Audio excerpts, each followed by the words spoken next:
مساء الخير ومرحبا بكم في فيديو جديد. يعني صراحه بيني وبينكم تقلقت شويه، لان الوداد كانت هذا الكاس بالنسبه ليه معنويه بزاف. غتلعب امام واحد من كبار القاره الاسيويه اللي هو السد.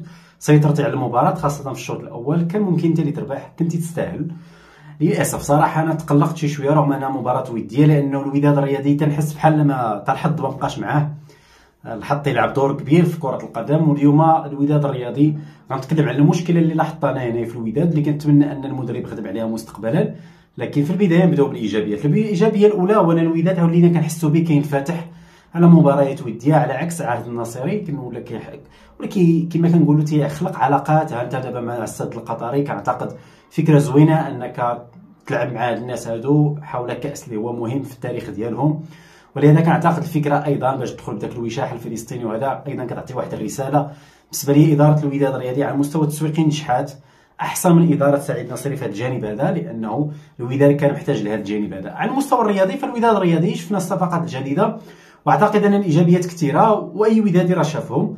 ومنظومه وسط الميدان تحسنت. الدفاع الوداد اللي كان تقريبا تقبى في عهد موكوينه، ولينا كنحسوا بان واقف طريقه الخروج بالكره، الثقه بالخروج بالكره، كيفاش كيخرجوا المدافعين ولاعبي وسط.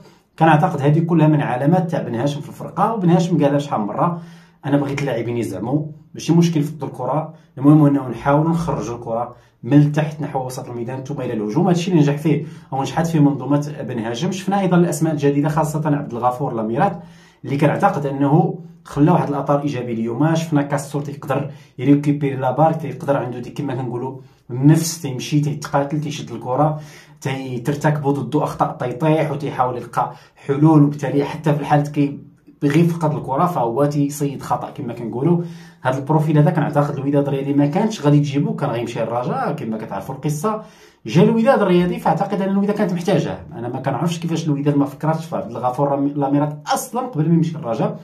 شفنا اليوم ما كنعتقدش ان هذا السيد هذا يخرج من التشكيله الاساسيه. اضافه لعب مع وليد الصبار، من اعتقادي هذه الثنائيه اللي خلقت واحد التوازن في وسط الميدان.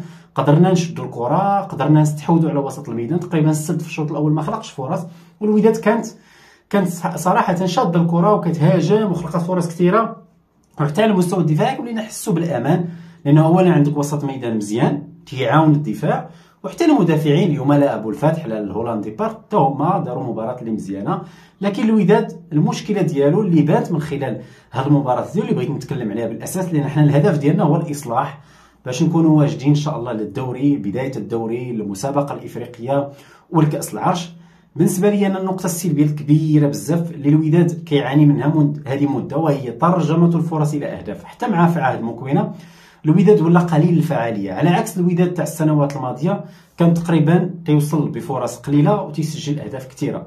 حاليا الوداد تيوصل بفرص كثيره لكنه لا يسجل اهداف، وهذه ماشي مشكله المهاجم. انا ما كنعتقدش مشكله واش ما عندناش ناف، لان مساله انك تسجل اهداف ما مرتبطاش بالناف، مرتبطه بالناف، مرتبطه بالجناح، مرتبطه بوسط الميدان. خص الناس كاملين يكونوا قادرين انهم يسجلوا اهداف.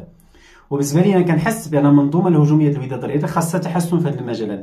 ماشي تضيع انت واحد مثلا 4 ولا 5 د الفرص ومن بعد كتنهزم. وهذه وقعات في عهد موكوين العام اللي فات، كنا مباريات كنسيطروا عليهم بالطول والعرض، وكتجي الفرقه الاخرى كتسجل عليك هدف وصافي سال الماتش.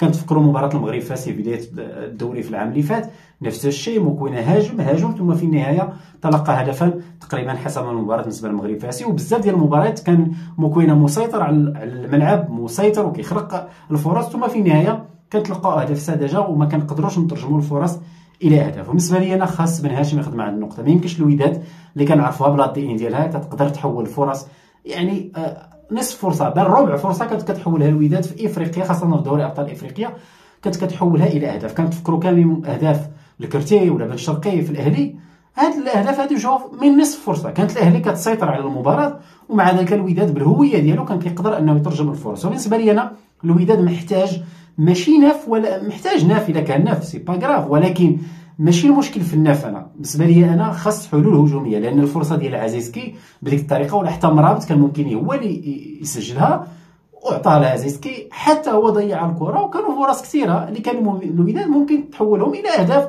وكنا غادي نرتاحوا ونجيريو المباراه بطريقه افضل. ولهذا انا بالنسبه لي انا هذه النقطه السلبيه اللي لاحظتها في هذه المباراه هذه، ونتمنى ان بن هاشم يريكوبيرها. علاش لا؟ مع الاداره الا لقينا شي دي بروفيل مزيانين في الهجوم ما نكرهوش.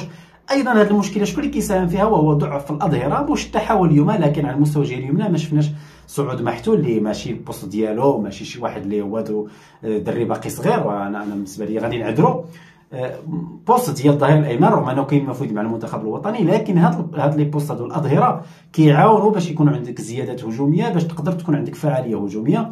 وبالتالي فالوداد كخلاصه لهذه المباراه ديال كاس الاحرار، الوداد محتاج الى منظومه هجوميه كتحول الفرص الى اهداف، ثم محتاج الى مسانده الاظهره اللي لطالما كانت هي قوه الوداد الرياضي، للاسف افتقدناها في السنوات الاخيره. في النهايه هذه مباراه وديه، برافو الدراري، بانوا بواحد الوجه اللي هو مشرف، لعبوا الكره، تقاتلوا. في النهايه تحسمت المباراه عن طريق ضربات ترجيحيه، لاعب اللي هو العلالي، لاعب ما عندوش خبره، صغير عادي جدا كتوقع. نتمنى ما الصباح ما بقاوش شادين هذيك البيلانتي وبقاو ينزلوا على الدري باقي كيتعلم، باقي صغير. زعما نتمنوا ليه التوفيق، دخل. وانا كان بالعكس انا كيعجبني ان المدرب ولا الاداره دايره الثقه في وليدات المدرسه، وتبارك الله عليهم. هادشي اللي كاين. مباراه تحضيريه، نتمنوا فقط مع بدايه الدوري ان شاء الله في شهر 9 نكونوا واجدين 100%. هارد لك الجمهور الوداد، لكن كتبقى مباراه جميله وزوينه، وشفنا فيها الوداد وعناصر الوداد، وشفنا جمهور الوداد كيفاش عمر التيران. تبارك الله عليكم كاملين. هارد. السلام عليكم.